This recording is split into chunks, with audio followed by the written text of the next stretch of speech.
Hello दोस्तों, स्वागत है आपका एक बार फिर से निखिल विद स्टडी में। तो दोस्तों आज मैं आपको सिखाने जा रहा हूँ गुणनखंड। तो दोस्तों गुणनखंड में क्या होता है कि ज़्यादातर बच्चों को दिक्कत होती है।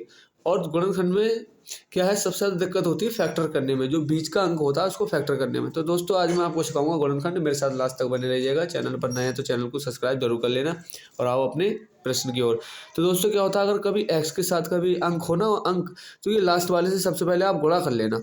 जैसे 6 की अगर 2 से हम गुणा करते हैं ना, तो कितना आंसर आता है जल्दी बताओ, 12। ठीक है, तो 6 दूनी 12। अब ये आ गया हमारा 12 आंसर। तो दोस्तों क्या होता है ना, अब ये 12 जो है, ये 7 के 2 ऐसे फैक्टर करो या 2 अंकों को ऐसे तोड़ो कि गुणा कर लें।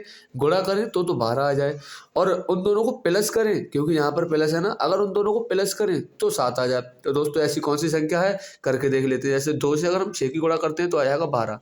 तो क्या 6 और 2 मिलकर 7 हो रहे हैं? नहीं हो रहे हैं, ये 8 हो रहे हैं। ठीक है, और 2 के बाद है 4 गुणा 3। क्या 4 3 12 होते हैं? बिल्कुल होते हैं। क्या 4 और 3 7 होते हैं? ये भी होते हैं। तो दोस्तों 7x लिखा हुआ है ना इधर, तो इधर जो है हम 4x और जो है 3x भी लिख सकते हैं। तो दोस्तों यहाँ पर क्या है ना, हमें जोड़ना है, क्योंकि 7 और 3 को जब हम जोड़ेंगे जब भी तो 7x आएगा। तो 4x और 3x को हमें तोड़ना है इधर। तो क्या करेंगे हम, 2x² तो ऐसे ही रहेगा। उसके बाद जो है हमें जो है 7 और 7 को जो है 2 हिस्सों में तोड़ना है। तो क्या करेंगे हम कि जो 7 है उसको लिख लेंगे 4x प्लस 3x, और ये प्लस के बाद जो 6 है वो ऐसे ही हम उतारते हैं। ठीक है, अब दोस्तों क्या करना है, हमें इसका विस्तार रूप करना है। आप कभी भी, आप अगर जानते होंगे या नहीं जानते मुझे नहीं पता। तो दोस्तों क्या होता है, जैसे मान लो 2 के साथ x है, तो इसका मतलब है कि 2 की गुणा x से हुई है, तभी तो 2x आया है।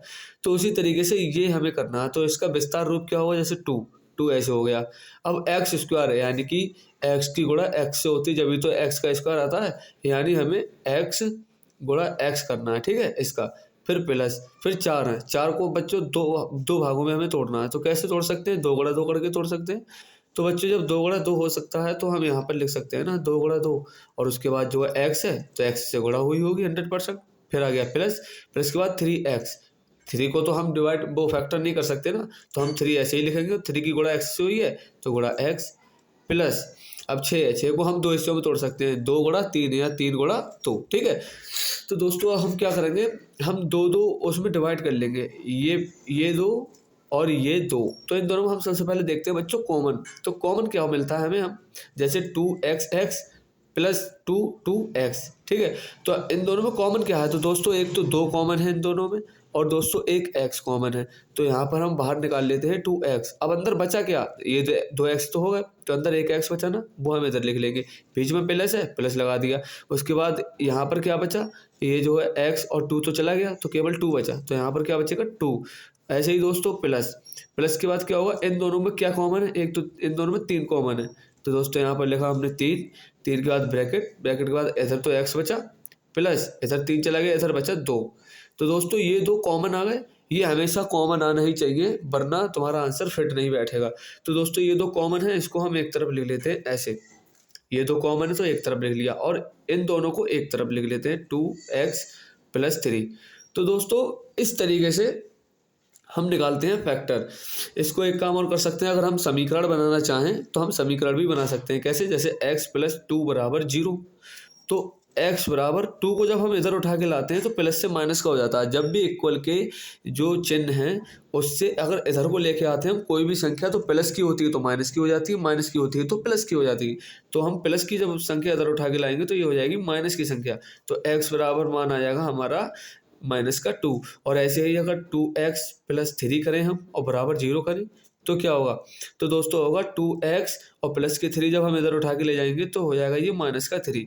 और दोस्तों x के साथ वाली संख्या कभी भी अगर हो और सामने इक्वल के बाद कोई अंक हो तो हमेशा x वाली संख्या नीचे जाती है।